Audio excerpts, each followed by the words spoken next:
Prova. Intanto facciamo un applauso a Chris. Grazie mille per essere venuto.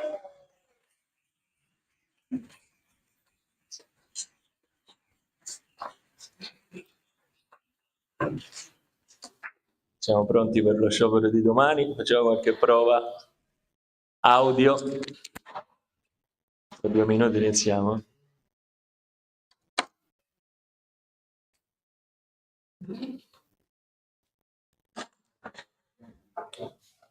Sai chi deve intervenire nel sindacato?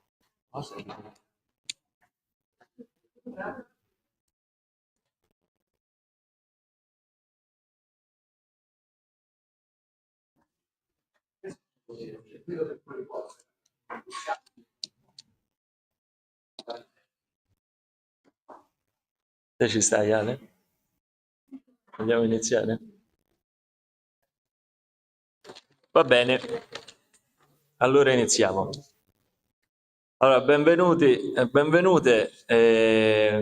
Oggi abbiamo il piacere e l'onore di ospitare Chris Moll in Sapienza. Gli diamo il benvenuto nella nostra università che comunque ultimamente ha fatto il suo pezzo all'interno del movimento della solidarietà con il popolo palestinese, di cui insomma Chris anche ha fatto un'importante missione, come credo ci racconterà.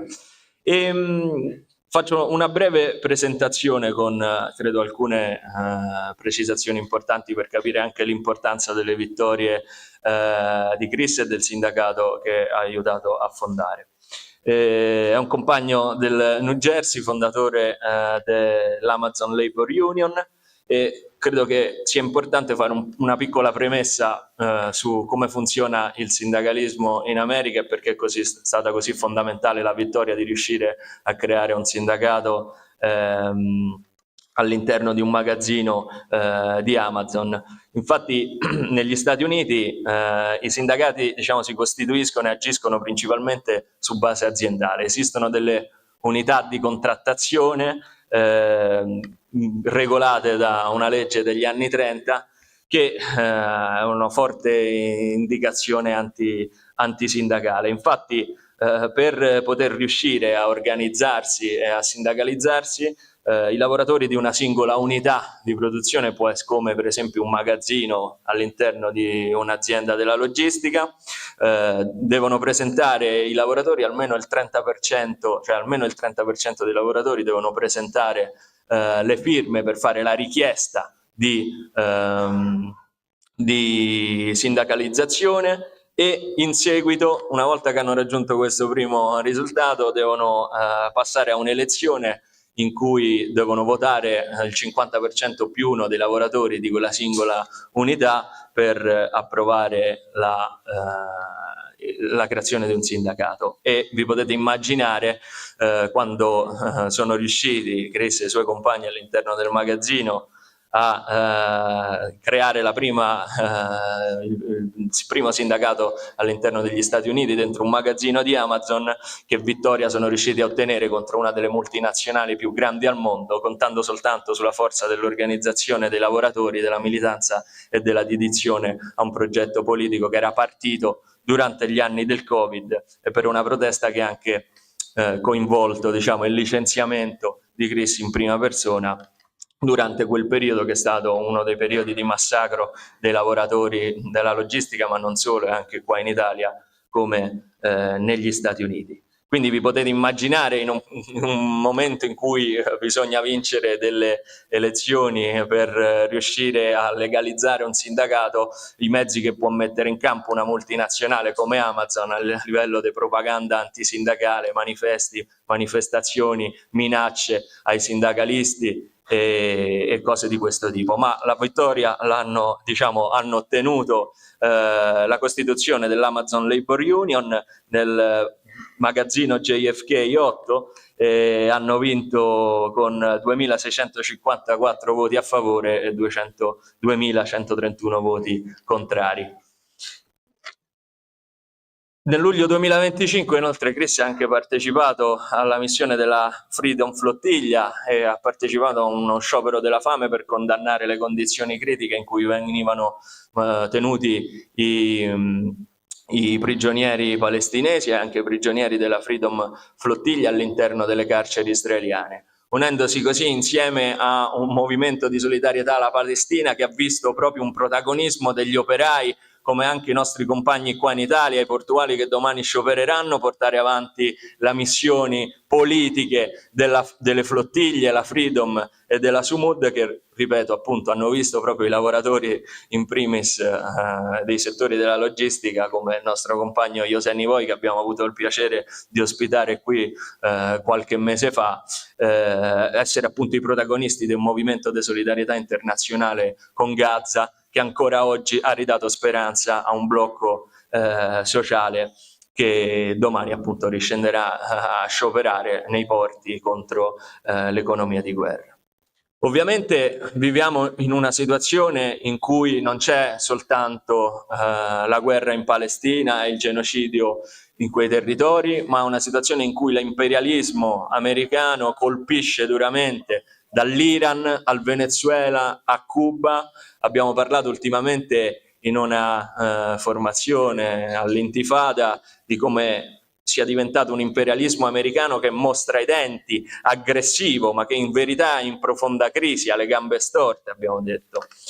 E questo si vede benissimo con quello che sta succedendo all'interno degli Stati Uniti, all'interno, nel ventre della bestia imperialista. Un'enorme repressione interna, una caccia all'immigrato, con anche la formazione di un corpo di polizia, diciamo, paramilitare, direttamente sotto il controllo degli Stati Uniti. Le abbiamo definite le SS di Trump praticamente. Stiamo parlando dell'ICE che in questi giorni sta avvenendo anche per le Olimpiadi di Milano Cortina, una vergogna di cui il governo italiano ancora una volta si sta macchiando e contro il quale tra l'altro parteciperemo anche in una manifestazione in questo weekend. La stessa cosa però sta succedendo all'interno del nostro paese e dell'Unione Europea, una situazione in cui la tendenza alla guerra, al riarmo, al passaggio di un'economia di guerra prevede anche un giro di chiave repressiva nei confronti della libertà di espressione, della libertà di manifestazione e del dissenso all'interno del nostro paese.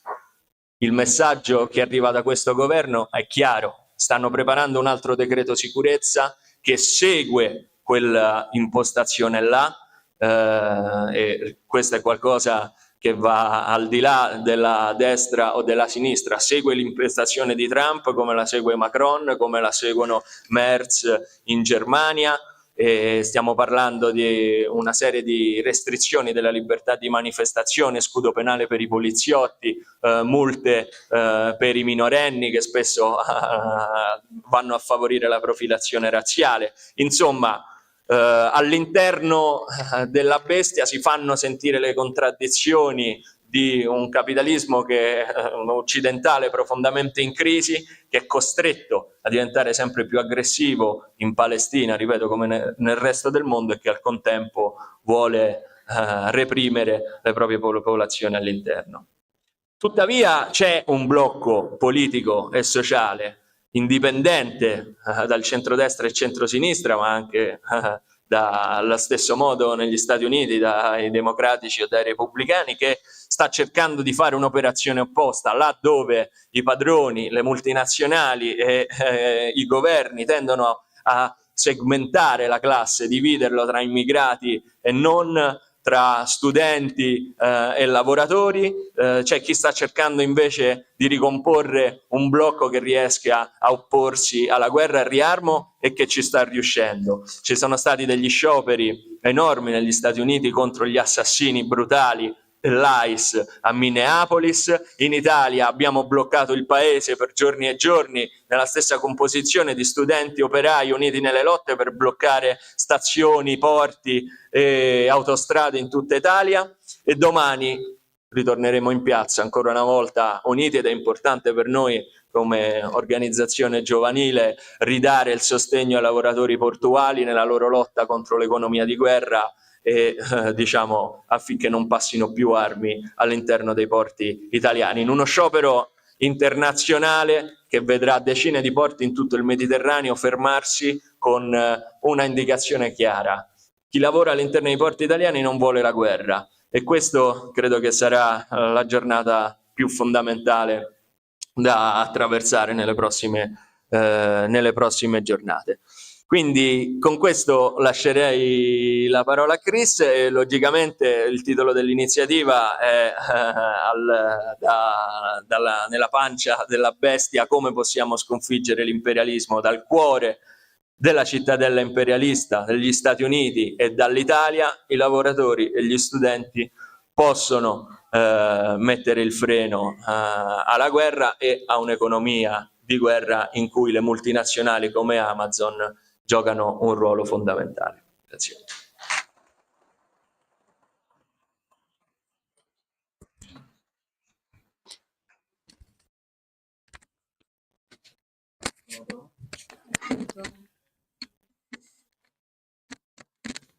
What's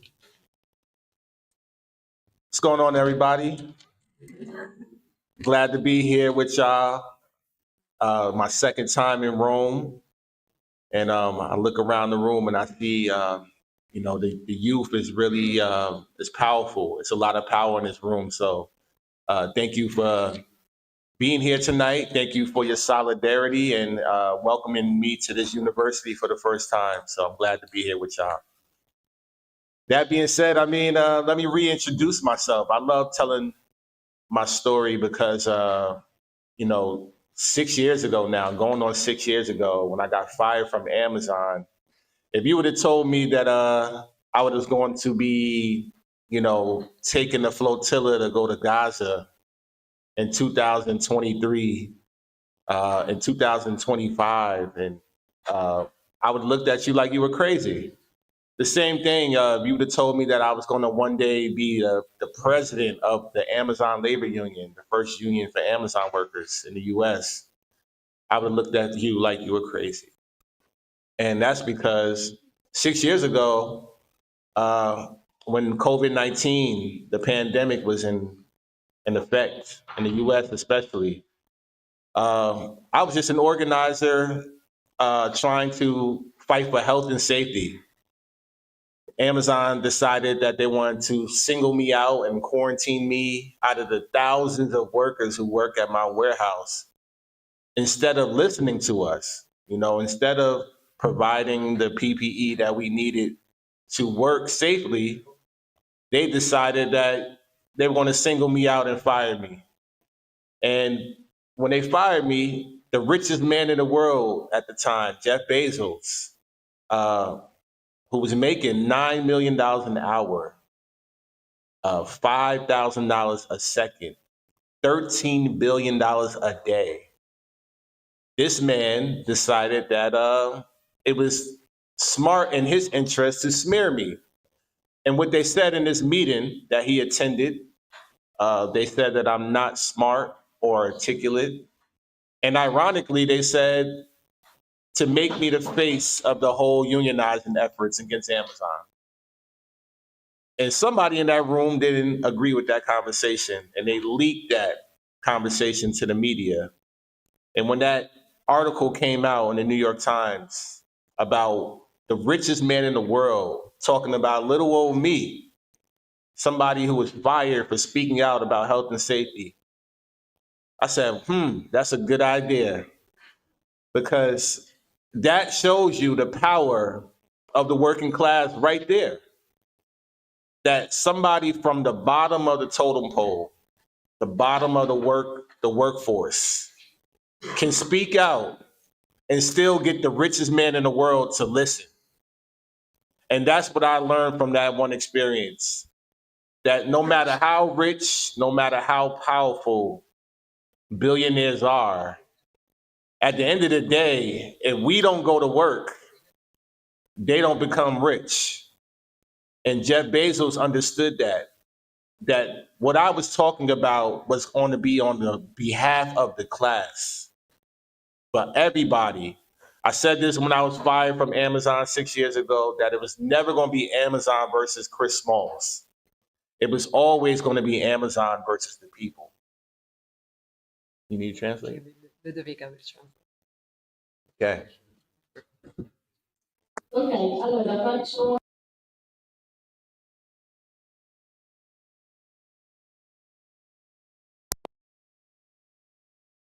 Per lui è un piacere essere qua e ha visto anche la potenza e l'importanza del ruolo delle giovani generazioni in Italia, e quindi ci ringrazia anche di essere qua. Vuole ripercorrere la sua storia.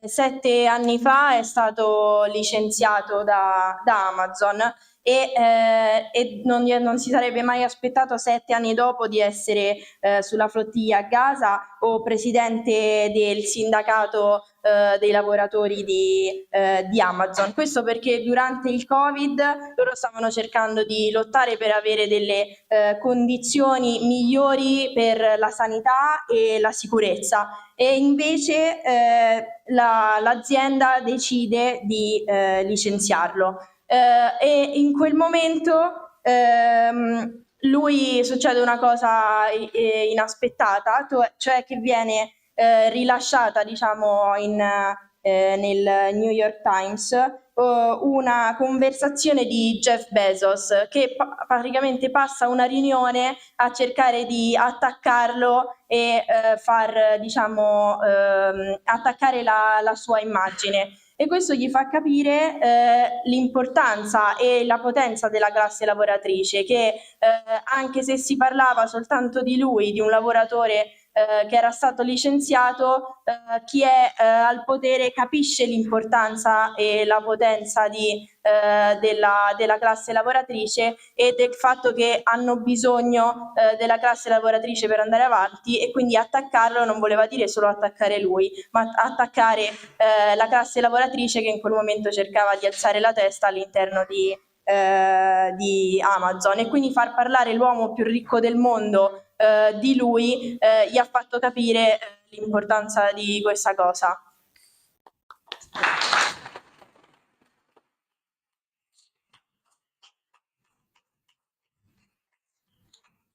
And I love telling my story because, once again, I had no intentions on becoming an organizer or an activist. Me being fired is what radicalized me in my own individual way. But for those who don't know, take a good look at me. Back in the day, I used to be a rapper. And some of those skill sets of being a rapper carried over into my organizing skills. You know, being an independent artist as a 19-year-old, I had to, and this is before social media, this is before Instagram, no TikTok, no Snapchat, no Twitter, no Facebook. In order for me to organize when I was a rapper, I had to go to college campuses and talk to people face to face and get them to come out to my independent show as an independent artist.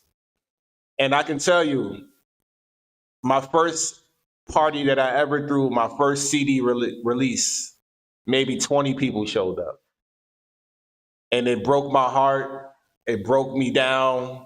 I cried like a baby, but it didn't discourage me from stopping to make music. I continued to do that. And I went back into organizing face to face. And eventually I was able to bring out 2,000 people to come see me as an independent artist, way before I started working at Amazon. And when I became a worker at Amazon, the skill sets helped me get promoted into an assistant manager position. I was an assistant manager at Amazon for 4.5 years. I opened up 3 warehouses for Amazon in the tri-state area, New Jersey was my first building. Connecticut was my second building. And Staten Island, JFK, was my last building in 2020. Once again, when they fired me, they didn't know how valuable I was to the workers and to the company. I trained thousands of Amazon workers, hundreds of their upper management. So I was really popular. I was really well known.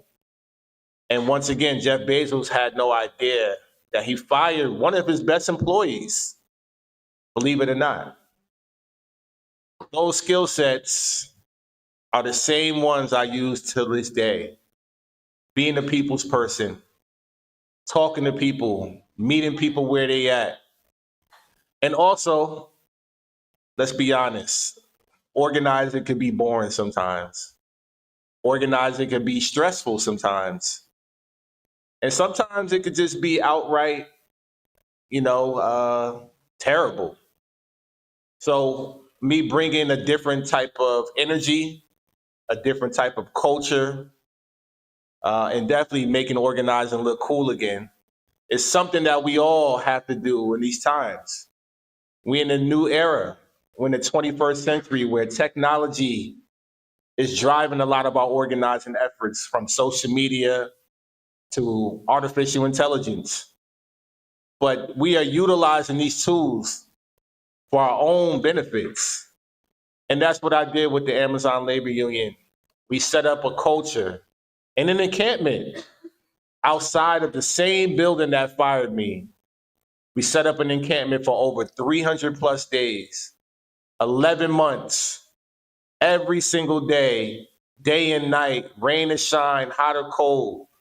I was outside that building, talking to workers face to face to convince them to sign up for the union.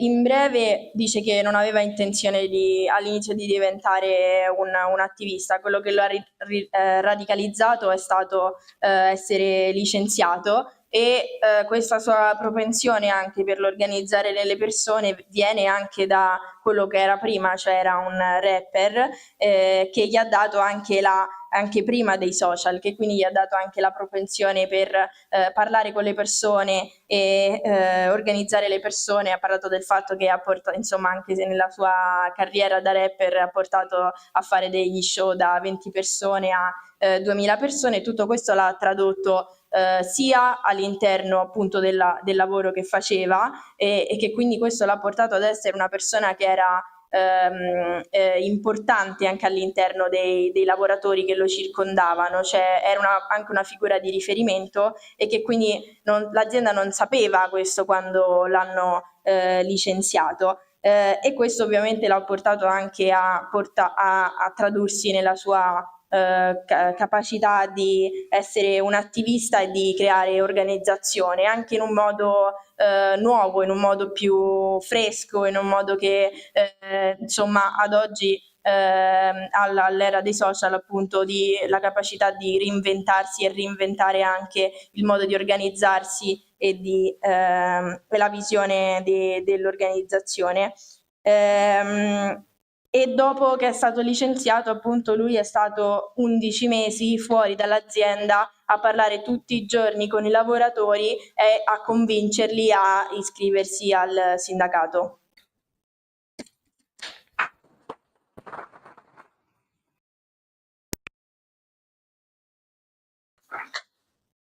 So when people ask me, how the hell did y'all beat a $2.2 trillion company like Amazon? Believe it or not, the day we beat Amazon and made history, we had $2.50 in our bank account. We was broke as hell. And when people ask me, how did y'all do this? We had no major union backing us, no politician supporting us, no celebrities, no resources. We had a GoFundMe. And the day we won, we had $2 in our bank account. Nobody believed in us. Nobody believed that this grassroots, independent, worker-led movement was going to be successful against the almighty Amazon, who's worth $2.2 trillion company. And when they ask me this question, my answer is always the same. The answer is very simple.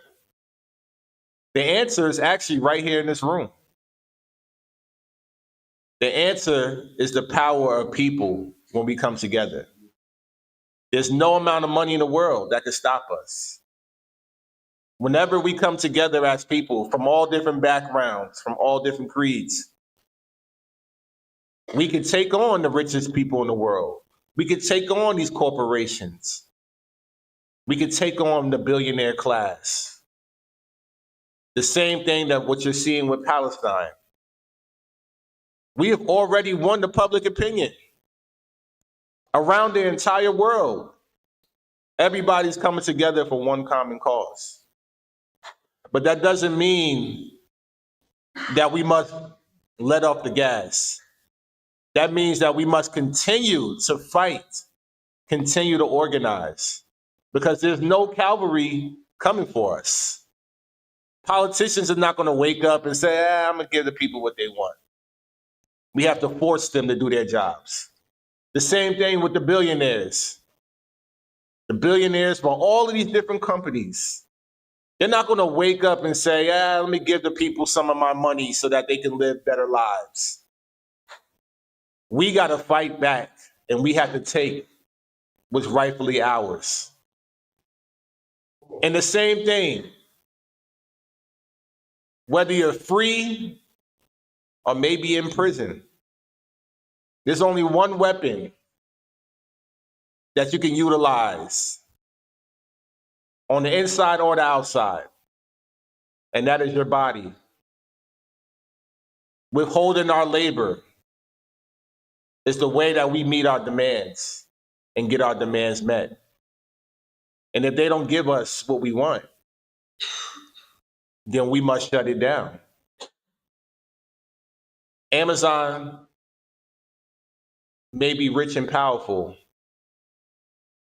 but when people come together, we've proven that we can beat them. Now, people ask me, how does that relate to Palestine? Well, Amazon has everything to do with this genocide. They are, the Amazon Web Services essentially is the Iron Dome. They are the intelligence that is being used to target and surveil and kill innocent Palestinians. They invested $7.2 billion into a project called Project Nimbus. So when people ask me, why did I get involved with Palestine? The answer is simple. As a trade unionist, it is my responsibility and our duty to be the shield for the working class.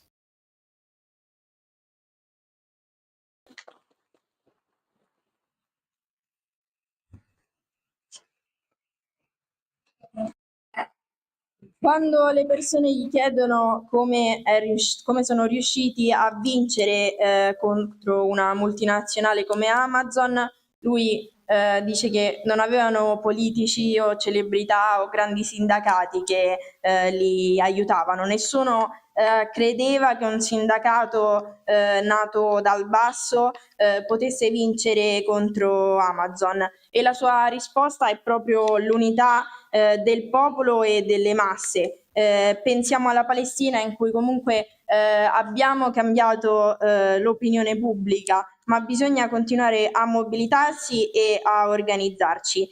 Siamo noi che dobbiamo lottare, perché bisogna continuare a obbligare le classi dirigenti, politici e i ricchi a fare dei passi, perché non saranno loro a salvarsi. Quando gli chiedono perché parla della Palestina e cosa c'entra con Amazon, Amazon c'entra tantissimo con la Palestina. Amazon fa una grande parte nella difesa Israele, hanno costruito l'Iron Dome, hanno investito 7,2 miliardi nel genocidio e nella difesa dello Stato di Israele. E quindi per questo per lui come lavoratore e come sindacalista è importantissimo continuare a parlare di Palestina.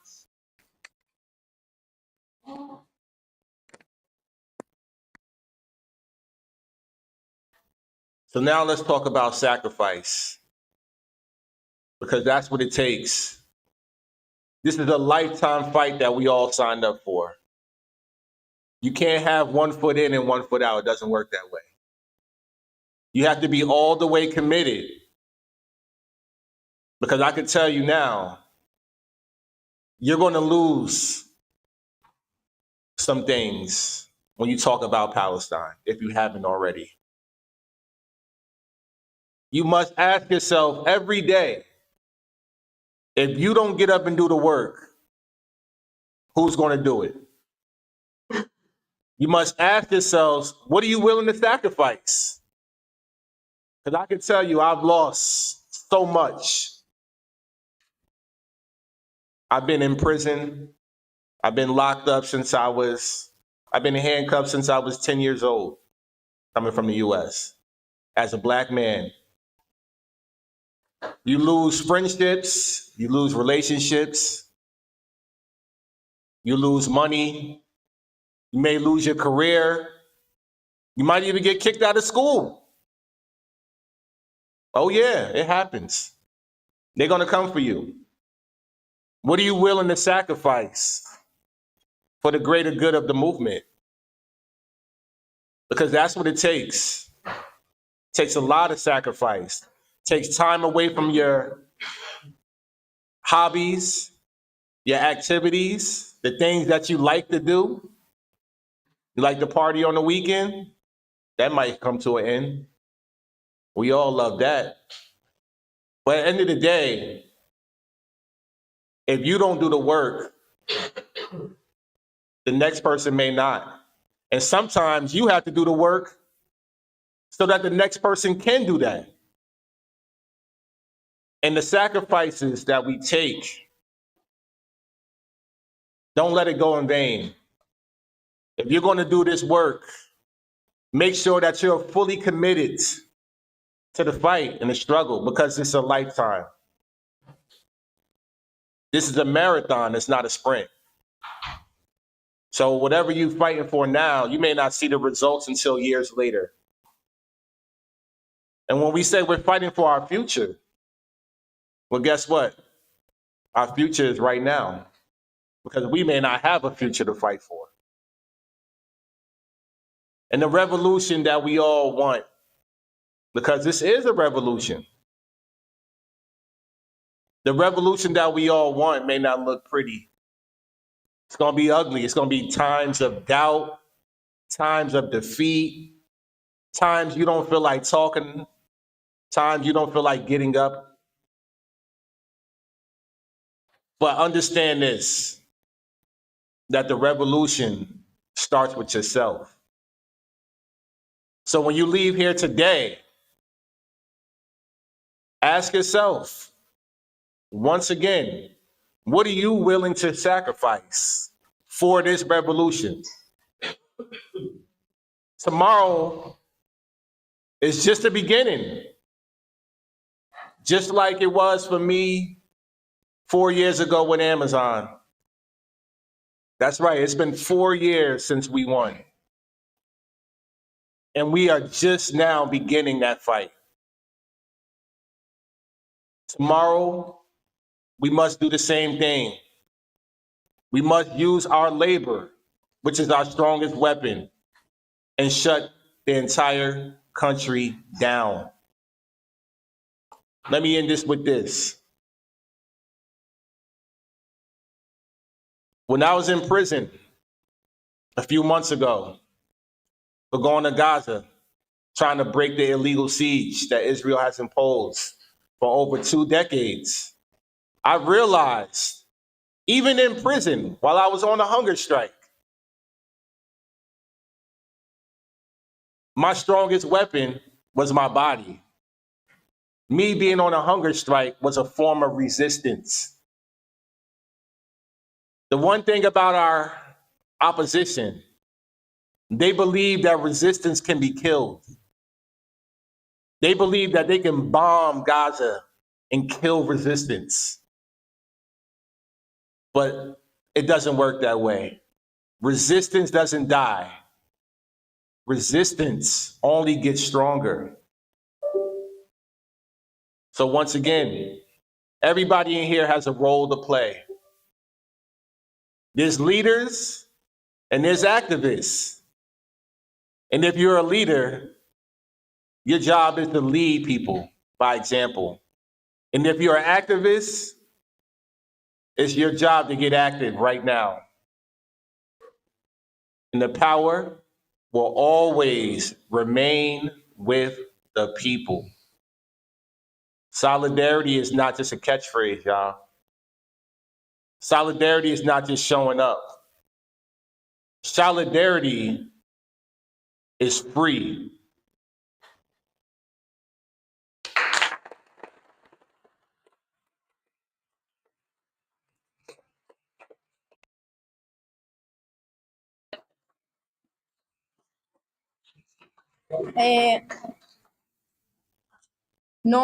Quello che dice è che non si può avere un solo piede, diciamo, nelle scarpe. Dobbiamo chiederci se non facciamo noi oggi questo, se non lo facciamo noi, chi lo farà domani, oppure per chi possiamo fare in modo che possa fare quello che facciamo noi domani, cosa siamo disposti a sacrificare. Dice: sono stato in prigione, ho perso amici, ho perso lavoro, puoi perdere la famiglia, puoi perdere tempo nelle attività di fare quello che ti piace, ma se non lo facciamo noi, la prossima persona potrebbe non farlo al posto nostro. Di quello che noi facciamo oggi potremo vedere i risultati tra tanti anni, e diciamo la rivoluzione che tutti noi vogliamo non sarà bella, e quindi dobbiamo continuare a usare, dobbiamo chiederci che cosa siamo disposti a sacrificare, e continuare ad usare il nostro lavoro, e soprattutto dice domani usiamo il nostro lavoro per bloccare di nuovo il paese, e questo quando era in prigione ed era in sciopero della fame, il fatto capire che c'è sempre un modo per opporre resistenza, usando appunto in quel caso lo sciopero della fame, e che la solidarietà è sempre un'arma, la solidarietà non è soltanto esserci, e che è gratis, diciamo.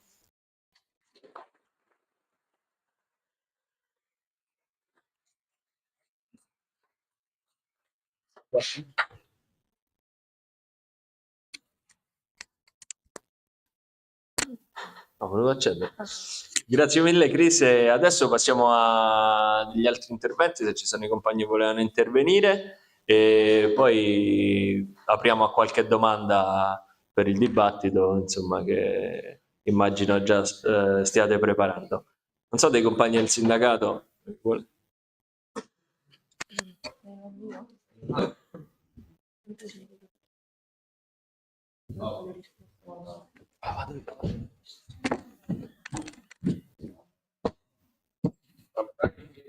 Non inglese, mio rusty English.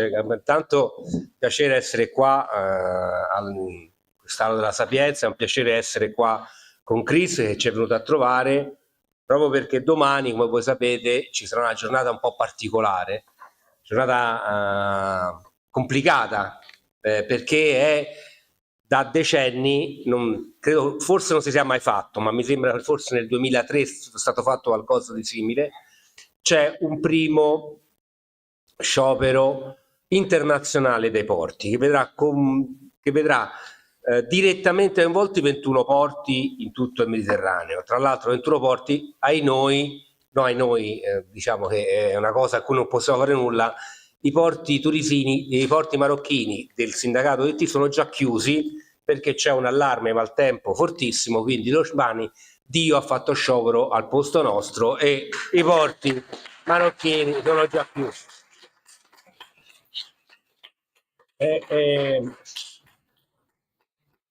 Domani, quindi 5 sindacati, i greci del Pireo che voi già conoscete, i turchi di Lebanese, i baschi di Lab, l'USB e i marocchini del sindacato ODT, che rappresentano una bella fetta di portuali e hanno la caratteristica, pur in diverse modalità, di rappresentare un nucleo indipendente di portuali dentro il Mediterraneo, e che quindi hanno, come dire, avuto la possibilità che probabilmente altri portuali che pure ci hanno, come abbiamo lavorato insieme come i francesi, che a un certo punto si sono fermati, non hanno avuto questa opportunità, che quello che andiamo a contestare domani non è una cosa semplice. Quindi domani faremo tutti quanti sciopero, dimostrazioni, coinvolti, eccetera, eccetera, perché domani mettiamo in discussione un progetto europeo che è la militarizzazione dei porti. Si chiama Military Mobility Act, un investimento di circa 100 miliardi di euro con cui l'Unione Europea, per salvare le nostre vite contro le aggressioni dei cattivoni che ci vogliono tutti quanti invadere, militarizza i principali porti, cioè i corridoi di transito delle merci più importanti, che si chiamano TEN-T corridors, sono 8 corridoi tra i più importanti, e toccano anche quasi tutti i porti italiani e del Mediterraneo, che devono essere messi a disposizione per fare il dual use. Che cosa vuol dire dual use? Vuol dire che quando passa un carro armato, un proiettile, un'arma, un cannone, questo utilizzo, diciamo, promiscuo non deve essere messo in discussione.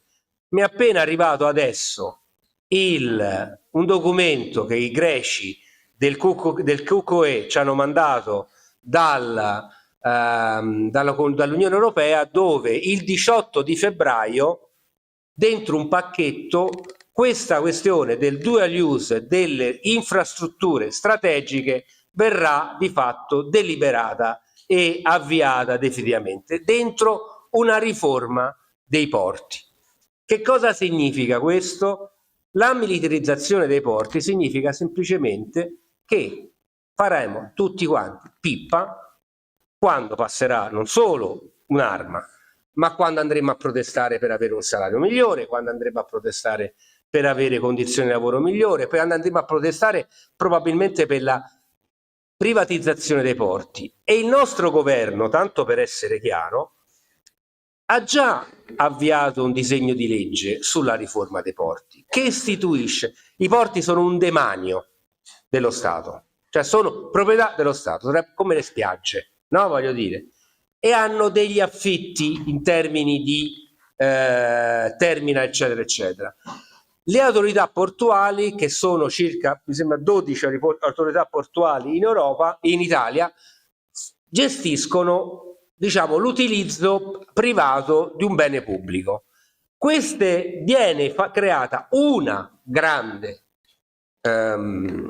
autorità portuale unica che si chiama Porti d'Italia, e poi c'ha 3 letterine che significa SPA, Società per Azioni.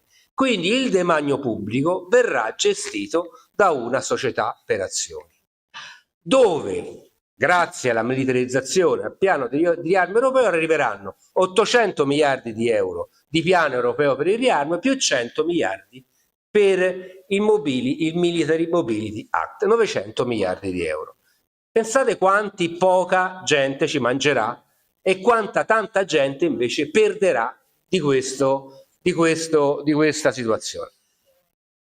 Lo sciopero di domani, che è uno sciopero estremamente complicato, estremamente elevato, è qualcosa che è difficile a volte anche di spiegare, è semplicemente perché abbiamo deciso di spiegare a tutti i lavoratori e rendere i lavoratori protagonisti di un'opposizione che la guerra, l'aggressione, le privatizzazioni, l'imperialismo, sono una faccia di una stessa medaglia, e dall'altra parte l'altra faccia è lo sfruttamento del lavoro, l'abbassamento del salario, la precarizzazione del lavoro,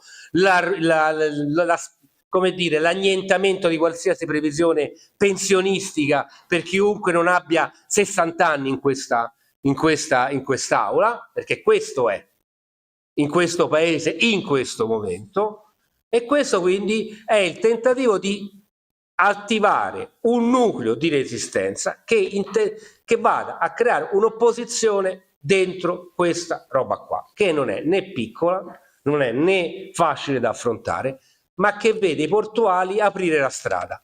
Domani è un punto d'inizio, non è un punto d'arrivo, perché il 7 mattina ci chiederemo quando sarà la prossima giornata di lotta internazionale, quanti porti in più porteremo a lottare la prossima volta nei giornate, quante organizzazioni sindacali in più, come saremo in grado di rompere la complicità delle burocrazie sindacali europee con il dialogo sociale dell'Unione Europea, che ci sta portando dritti dentro la guerra.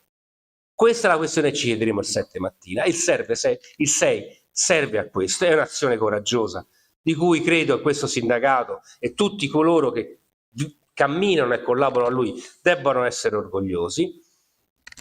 E il 7 mattina inizieremo dicendo: qualcuno ha fatto qualcosa.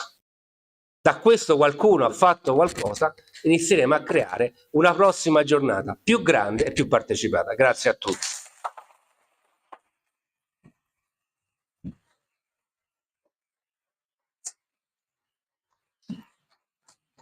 Abbiamo anche Osa a intervenire e poi avremo le domande. Allora, intanto ringrazio ancora Chris per essere qui oggi, perché oggi avere qualcuno che organizza la lotta dei lavoratori in quello che è il ventre della bestia imperialista è fondamentale, non solo per andare con, diciamo, più convinzione nella lotta che ci sarà domani, ma perché è un esempio di lotta ogni giorno, perché organizzare comunque i lavoratori in un paese come gli Stati Uniti, in quel paese che è sempre stato diciamo il maggiore complice dell'occupazione e del genocidio sistematico del popolo palestinese, in quel paese che oggi ancora vediamo come esprima i livelli più alti dell'imperialismo mondiale. L'abbiamo visto col vile attacco imperialista alla Repubblica Bolivariana del Venezuela e oggi con le pretese di allargamento verso la Groenlandia di Trump. Organizzare i lavoratori, gli studenti, organizzare le classi popolari in un paese come gli Stati Uniti è qualcosa che sicuramente per noi ci deve essere d'esempio nella lotta di tutti i giorni qui in Italia, in un paese che anch'esso è complice anche di quella stessa politica che gli Stati Uniti portano avanti ed è complice del genocidio del popolo palestinese. E allora è fondamentale ribadire ancora quello che ci siamo detti in autunno, vedendo comunque un governo che sempre di più era silente e appoggiava i piani sia di riarmo sia i piani di genocidio in Palestina.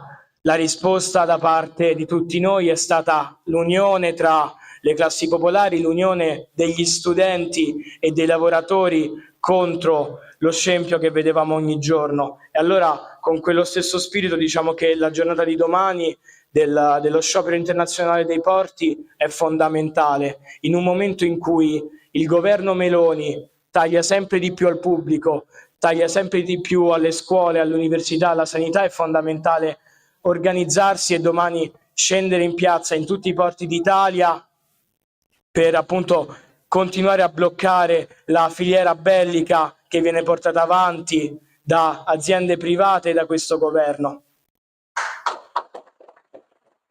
Allora, diciamo che ancora una volta l'esserci oggi qui da parte di Chris nell'esempio è fondamentale la solidarietà internazionale tra i lavoratori di tutto il mondo, perché vediamo che non ci sarà solo l'Italia domani, ma ci saranno appunto i porti del Nord Africa che per fortuna saranno bloccati direttamente dal maltempo, quindi ringraziamo anche il maltempo.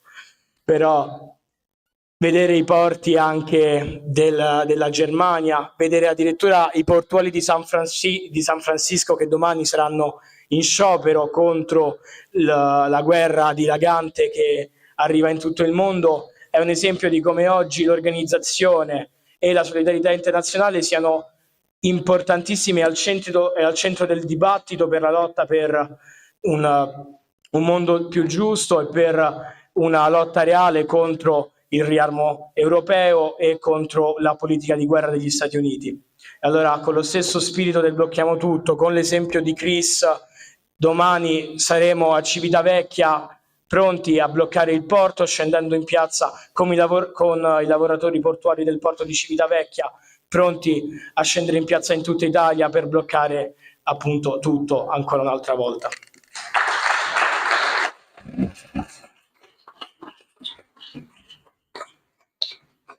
Grazie mille, apriamo insomma al dibattito, alle domande, non siate timidi che non abbiamo... Prego.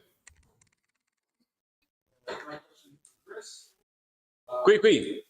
Vieni. Sì.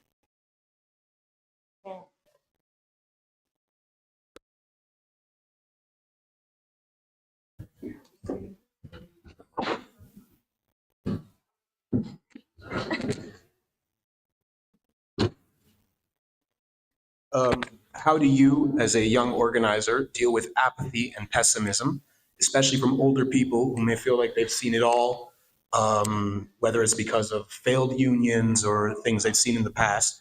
How do you deal with their apathy and their thoughts of the fact that maybe work can't change and things can't change in their workplace as a young person? E ha chiesto come, diciamo, lui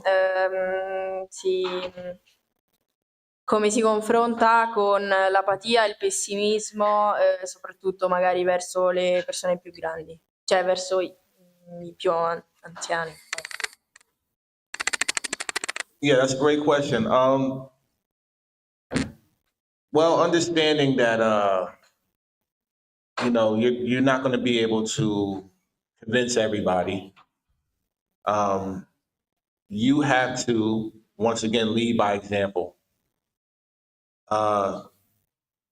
When I started organizing the Amazon Labor Union, when I set up the encampment, it was 2 chairs and 1 table. That was it. And people will walk past for 2 to 3 months, walk past me every day, won't even say one word to me. Some people will point at it and laugh like, aha, what is that? That's nothing. But I still showed up every single day because you never know when they're going to be ready to have that conversation. Sometimes it just takes people a little bit longer to get on board, unfortunately. But as a young person, you got to be creative. Make it not about organize it, make it about themselves. Find out what do they like to do on their free time. Find out what do they like to do for fun. Find out what are their hobbies, where they hang out, and don't talk to them at work. Some people don't want to talk about organizing at work for whatever reason. Surveillance, they feel pressured by the boss. They feel like they're going to lose their job if they talk to you about unionizing. But if you can talk to them and befriend them first, get to know them on a personal level, then you'll understand what exactly that you guys can build on a common level. For example, Staten Island, New York City is the only red borough. It's the only conservative borough out of the 5 boroughs in New York City. So I couldn't go over there talking about Mondani, because they would have looked at me like, this is Trump Island. But I can go over there and tell everybody Jeff Bezos makes too much damn money. And it don't matter whether you're on the left or whether you're on the right or whether you're somewhere in between. I think everybody in the room can agree that Jeff Bezos makes too much damn money. And once you find out what are the common things that you can build on, once again, think outside of the box. Be creative. Be educational. You want to educate them, but also make it fun. Take them to the bar. The bars where you have the best conversations. Or take them to a football game. Get them outside of that element of thinking that they have to always work for the boss. And once you get them out of that comfort zone, you'll see the shift in the conversation. But most importantly, consistency and leading by example. You, as a leader, if you want something, you got to be the first one to take the first step forward. No doubt, bro.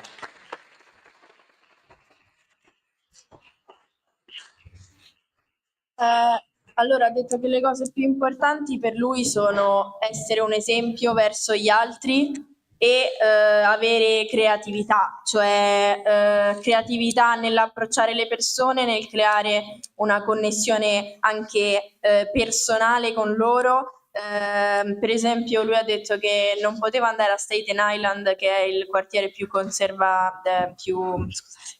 più conservatore di New York, a parlare di Mamdani, perché non avrebbe avuto senso, ma invece andava lì e parlava del fatto che Jeff Bezos ha troppi soldi, e su quello erano tutti d'accordo, e quindi trovava poi i punti in comune con le persone da cui partire, e quindi avere creatività e soprattutto la costanza nell'esserci e essere un esempio verso gli altri. Cioè, se vuoi che gli altri facciano una cosa, la devi fare te per primo, perché sennò non funziona.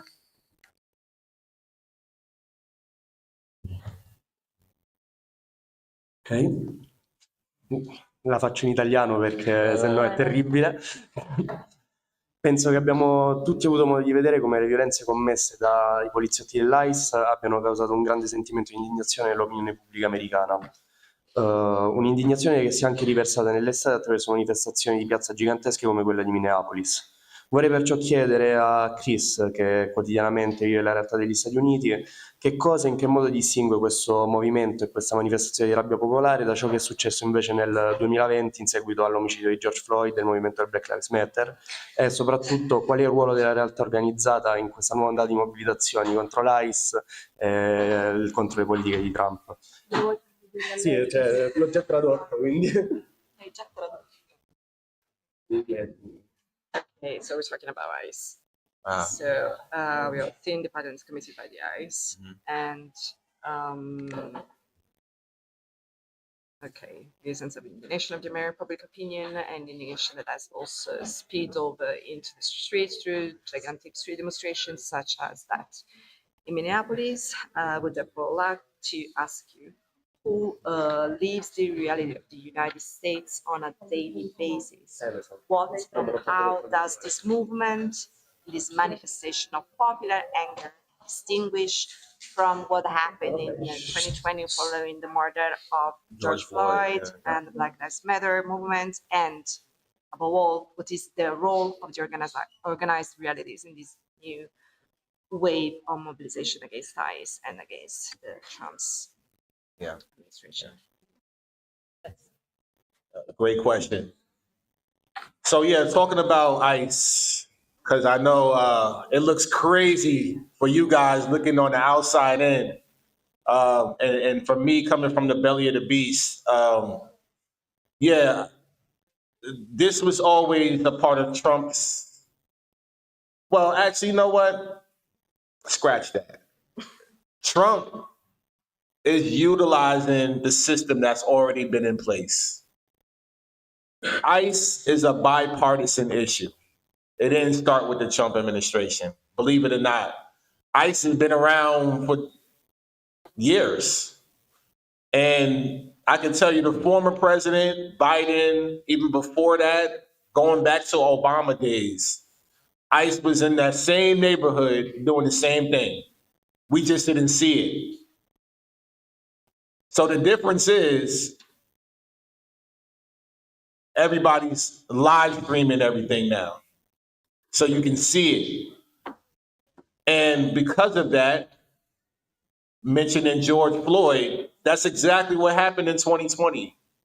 We saw the lynching of a black man for the first time in a long time on camera, which caused the uproar. The problem is the people will rise to the occasion, but there's no leadership to direct them from that point on. So you'll see large demonstrations, large protests, and they are powerful, but they only last for one day. They're not a continuation of something that needs to meet demands. And that is the biggest problem in the US, is that our demands are not being met. We may do good protests, we may have big demonstrations, big rallies, but then everybody goes back to work. And we all got amnesia again, all over again. So you see these waves of up and down, highs and lows. We need some leadership to guide the people so that our demands are met. Unfortunately, we're not there yet. And the first problem that we have to do in the US, and also here in Italy as well,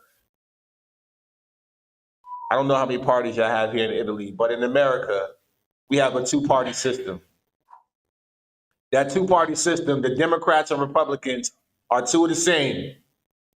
Bipartisan on ICE, bipartisan on Palestine. The relationship in ICE and Palestine is directly connected because the ICE agents train in Tel Aviv. Those tactics that they are using those same tactics on Palestine, on Palestinians. So we have to understand that this system didn't start with the Trump administration, but what Americans need to do is escape the two-party plantation first. And we also need to go on a real general strike and shut down the entire economy.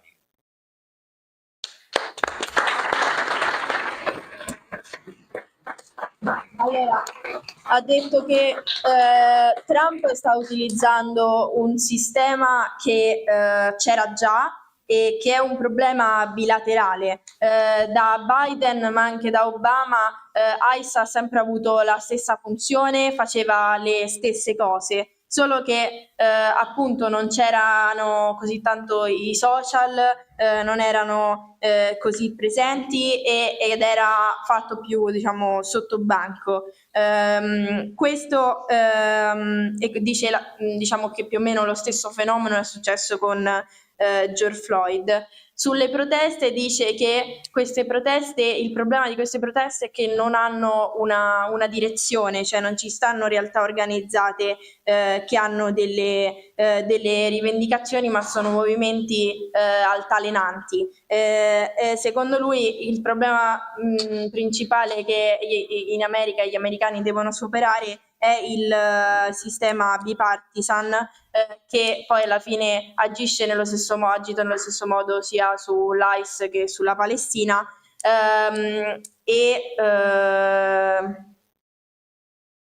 mi sono scordata l'ultima cosa che ha detto. L'ICE è stata addestrata. Ah sì, che l'ICE appunto è stata addestrata a Tel Aviv e no, c'era anche un'altra cosa dopo. Vabbè, comunque era questo.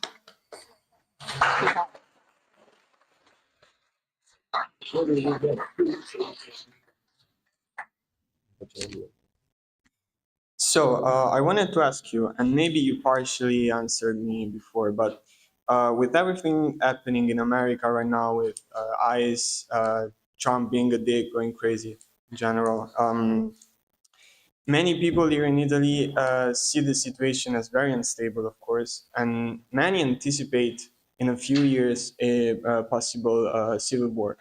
So, as an American, how do you feel about this perception? Is it real? Is it really this bad, or maybe it's a little bit exaggerated? Maybe because of the media and the way it is portrayed.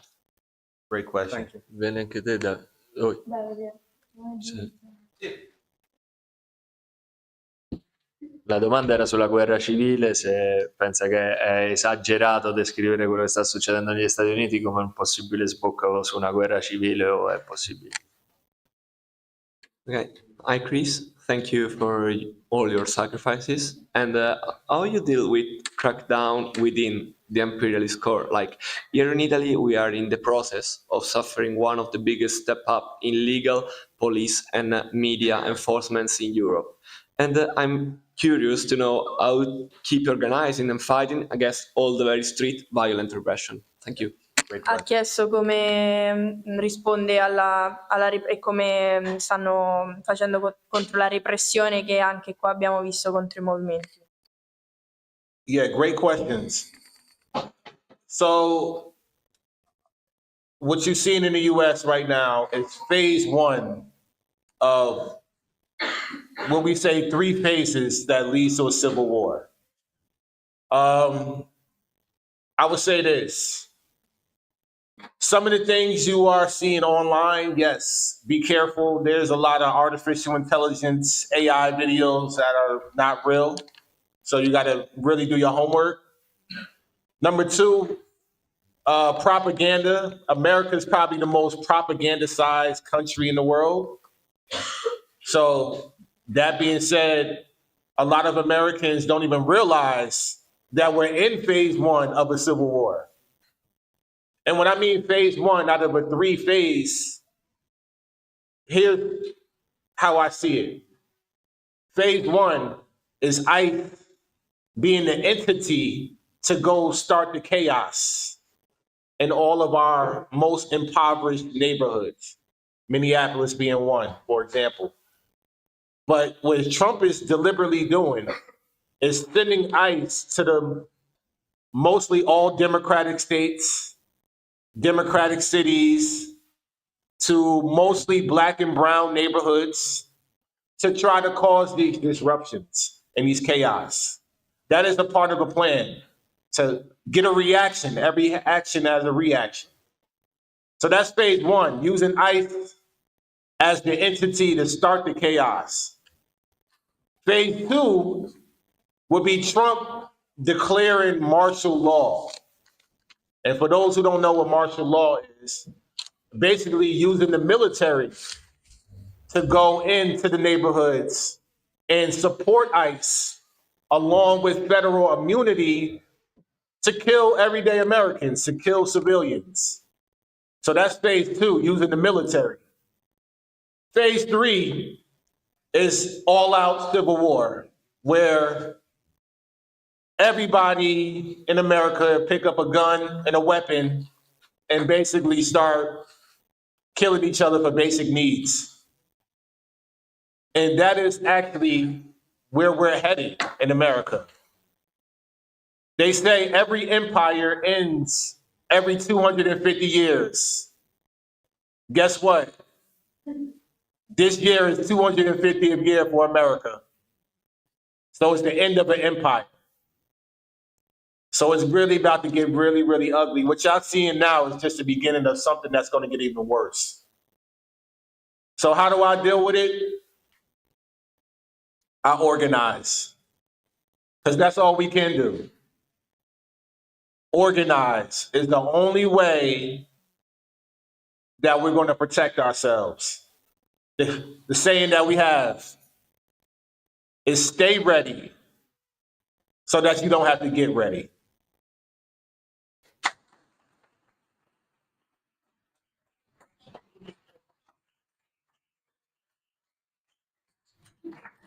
Allora, questo secondo lui è la prima fase di quella che potrebbe essere una guerra civile. Innanzitutto c'è da dire che in America c'è tantissima propaganda e che quindi molte persone neanche si rendono conto di quello che sta succedendo e che potrebbe portare appunto verso una guerra civile. La prima fase è questa, cioè l'ICE che va soprattutto in stati democratici, in quartieri poveri, in cui ci stanno tanti immigrati e che sono agenti del caos essenzialmente e che quindi provocano caos nella nazione. La seconda fase potrebbe essere quella appunto di una legge marziale, cioè l'esercito che viene portato viene usato all'interno delle città e nei quartieri, e poi appunto la gente che nelle strade che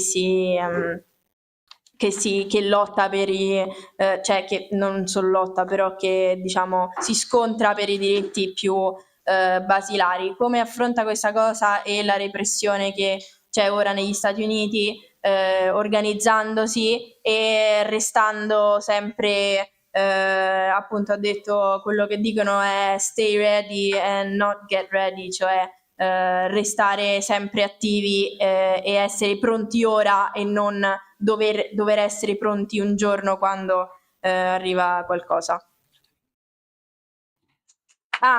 Scusate, la parte più importante di questa storia, cioè che dice ogni 200 anni cade un impero e secondo lui questo siamo al 250° anno dell'impero americano e quindi secondo lui sta arrivando la fine.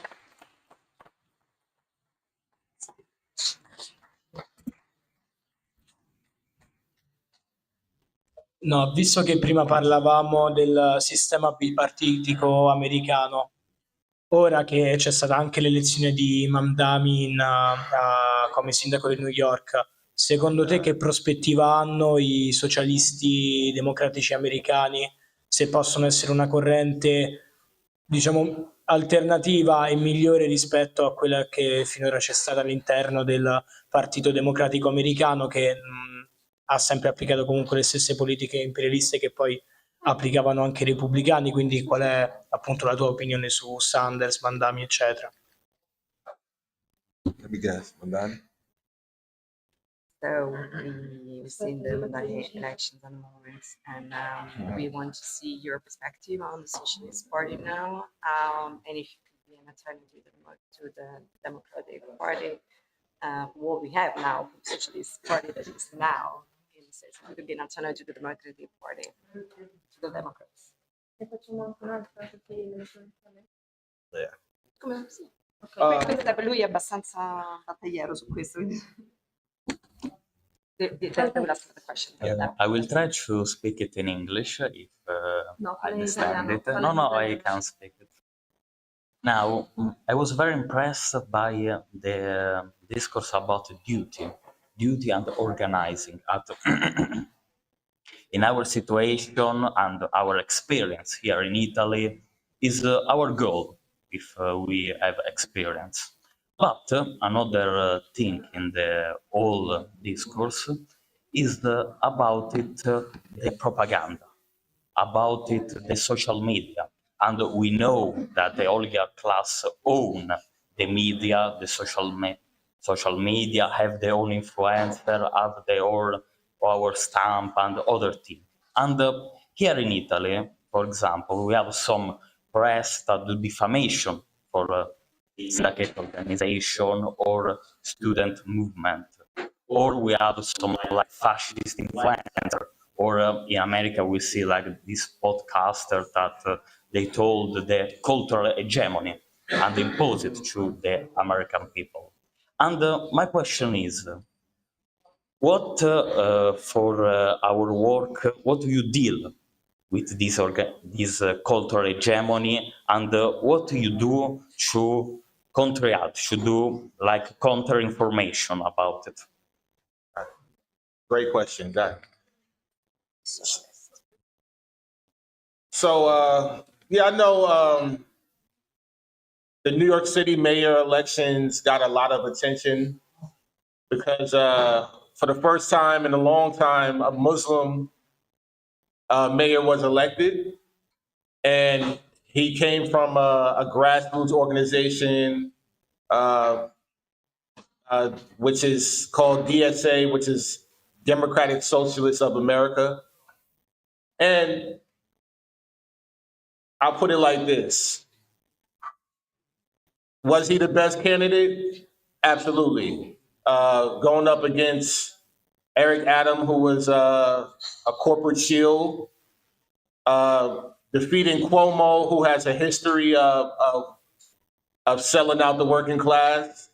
Of course, Mondani had some challenges, and he was able to deliver his message better than the other two opponents. But I will say this: is that going to be the catalyst for a third party in America? No. I would say it gives us hope that it's possible to build a third party. Not saying that the entity that he used is going to be the one, because I don't believe that. Unfortunately, the entity, the DSA organization, they have a track record of being an extension of the Democratic Party, meaning that, for example, they endorse candidates like AOC or the squad members, but they're all Democrats at the end of the day, but they claim to be socialists. Just because you call yourself a socialist doesn't make you a socialist. The same thing with Mondani. You can do your own research on him. Just because he says he's a socialist doesn't mean he's a socialist. Now, does that make him a bad person? No. But I'll tell you, every last one of y'all need to hear this. No politician will be your savior. I don't give a damn if it's Mondani, if it's AOC, if it's Bernie Sanders, if it's Elizabeth Warren or whoever it is. No politician anywhere will ever be your savior. You know who's going to be your savior? The people. It's that simple.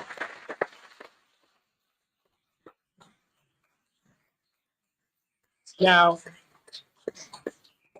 how do we counter fake news? How do we counter propaganda? It's easy. Create your own propaganda. Create your own independent media. Create your own podcast. Do y'all have one for your organization? No. What are you waiting for? Somebody in here want to be a podcaster, right? Somebody in here is a musician, right? Somebody in here is an artist. Y'all saw my man's on right here.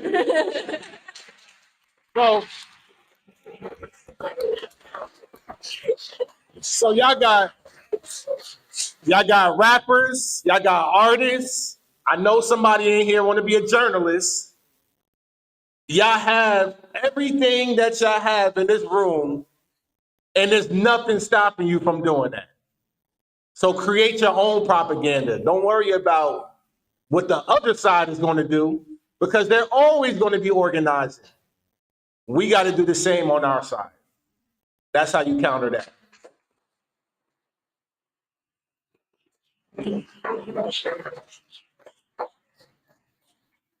Ha detto, c'erano due domande, una sulle elezioni di New York e sulla figura di Mamdani, e l'altra era sulla propaganda e come contrastare la propaganda.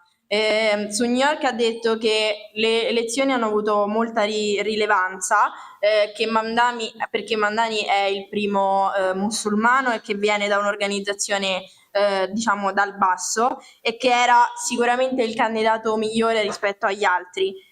Credi che sarà un catalizzatore per avere un terzo partito, diciamo, alternativo in America? No, ma questo gli dà speranza che ci sia la possibilità che ci siano gli spazi per essercene uno, e non pensa però che Mamdani sarà, o che l'organizzazione a cui appartiene lui sarà, diciamo, quella che sarà il catalizzatore per questa cosa, che hanno supportato candidati sempre dei democratici come Alessandro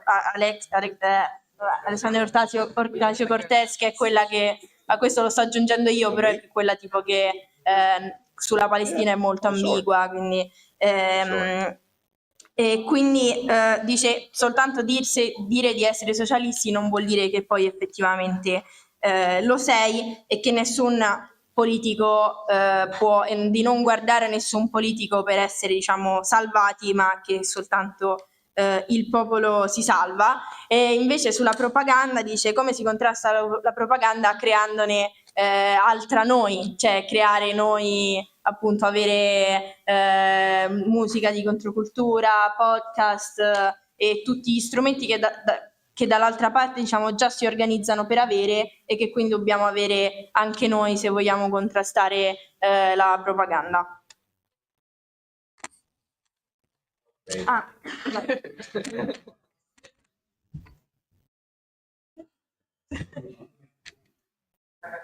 Hi, I am a journalism student from Temple University.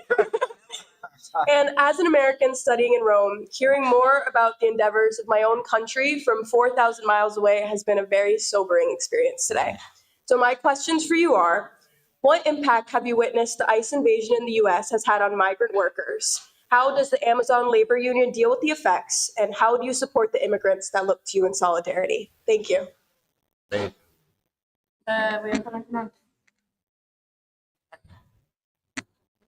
So I was wondering about the resistance forces that are coming back in USA. No, I think about the Black Panthers and all the movement, the armed forces that are in the US. I was wondering how much are they really linked to the original Black Panther, not only the movement, but the ideology, the real political part of the movement. And I was even wondering about the actions that the US are moving about against the South American states, about against Greenland, or the invasion of Venezuela and that situation. And that's all. Yeah, great questions. I think they both are similar. When it comes to the immigrants and the migrants, there's definitely a lot of organizing around immigrant communities in America. There's pockets like the Somalis in Minnesota, the farm workers in California. Even in the East Coast, in New York City, we have a lot of immigrants from all different countries. Last year, we had a lot of Somalians, a lot of Africans come over. And with my union specifically, we represent 8,300 workers at our warehouse, all different backgrounds, and of course, immigrants as well. And we remind them, once again, we understand that they're under surveillance, and a lot of them are afraid to speak up because they are afraid of being deported, so they don't say anything. And that's the power of the union. The union steps in front of that. It says, we protect you. We're going to stand in front of that by legal representation right away, being on the front lines, fighting for your rights, and most importantly, educating you so that you know your rights. So we do a lot of know your rights training. We call it know your rights training, where basically we have a classroom setting like this and we go over your rights. If you were to be detained, we tell you certain things. We have legal observers at all of these protests. And as far as the immigrant community, California is probably leading when it comes to the most progressive laws in the US, when it comes to workers' rights and immigrant rights, especially because the border of Mexico from Tijuana, which actually, I just actually went to the border of Mexico maybe a month ago.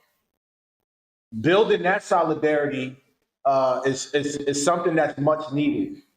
A lot of people are afraid to even talk about it, but that's what we have to do. We have to step outside of our comfort zone and have these conversations around protecting our immigrants and our migrants, because we all know who built the U.S. The U.S. is built off of immigrant and stolen land and stolen labor. So for me being a trade unionist, when we say an injury to one is an injury to all, that means we include everybody. There is no exclusion. And what I'm seeing around the world is that fascism is on the rise. No matter what country you're talking about right now, besides the socialist countries that are still, the few that are very, still intact. I look at the island of Cuba, for example. There's been an illegal blockade on Cuba for over 60 years. And guess what?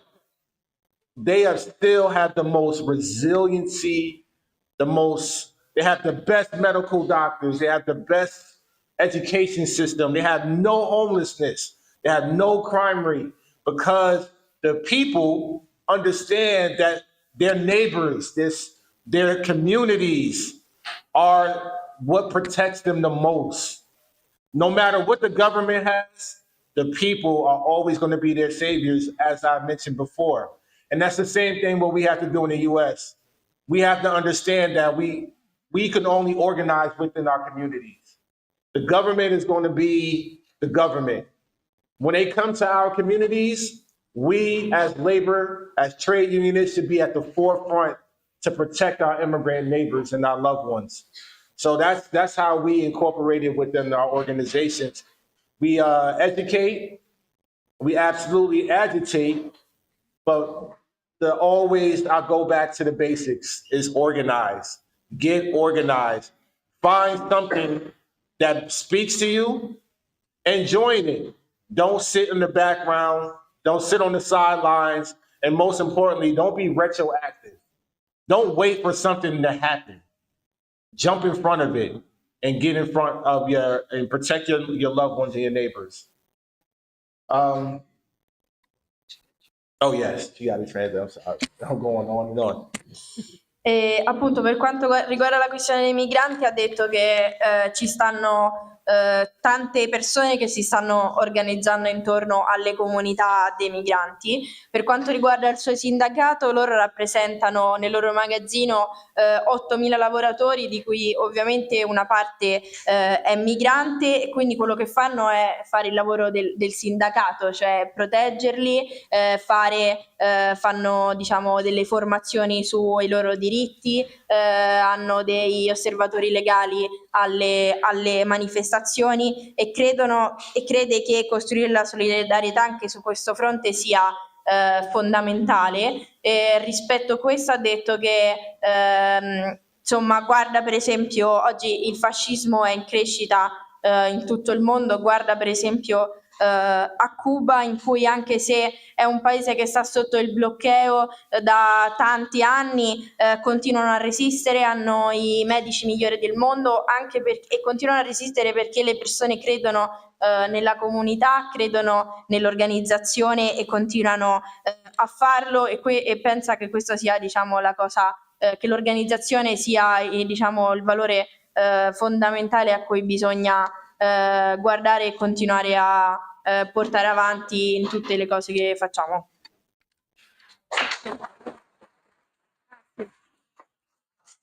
E ha detto che uno slogan che penso, questo sto aggiungendo io ovviamente, che penso che anche noi abbiamo sempre nelle manifestazioni, soprattutto col sindacato, e che usano anche loro, diciamo, tradotto è tocca uno, tocca tutti, quindi questo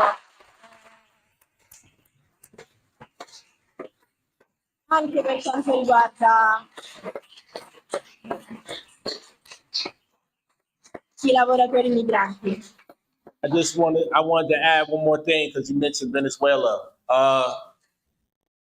Venezuela is also going to be another, massive fight for the U.S., especially because we invaded them. And now we're talking about invading other countries like Cuba and Greenland.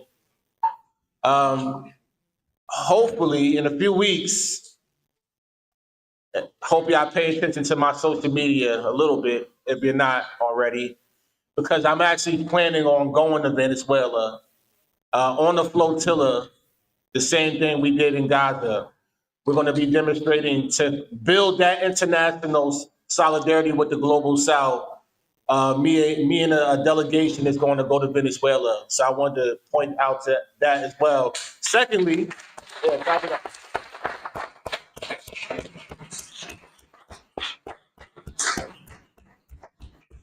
And lastly, if y'all haven't already, I just posted it a few days ago on my Instagram, but I'll share it for y'all again.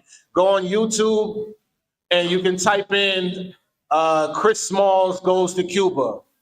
And there's a 10-minute documentary about my experience when I went to Cuba for the first time. And I met the president, and I went to Fidel Castro University. So they'll give you a lot of information on how we as trade unionists, at least with my union and other unions from around the country, are trying to build that international solidarity with the global South. And I'm glad to be here in Italy because we need the trade unions from the U.S. to build relationships with the trade unions here in Italy as well.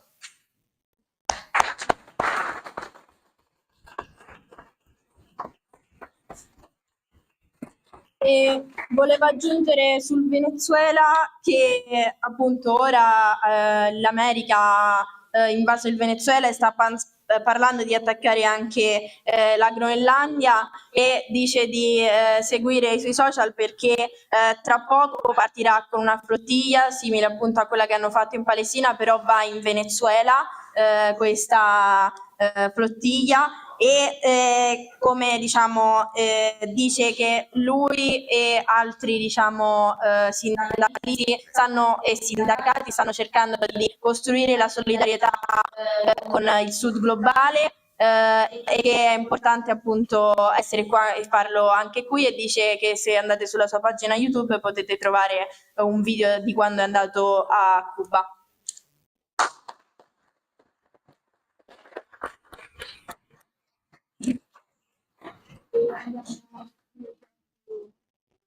Se non ci sono altre domande. Se non ci sono altre domande, in caso... Ok, c'è qualcuno? No? Bene. Allora, innanzitutto direi di chiudere ringraziando Chris per essere stato qui con noi oggi.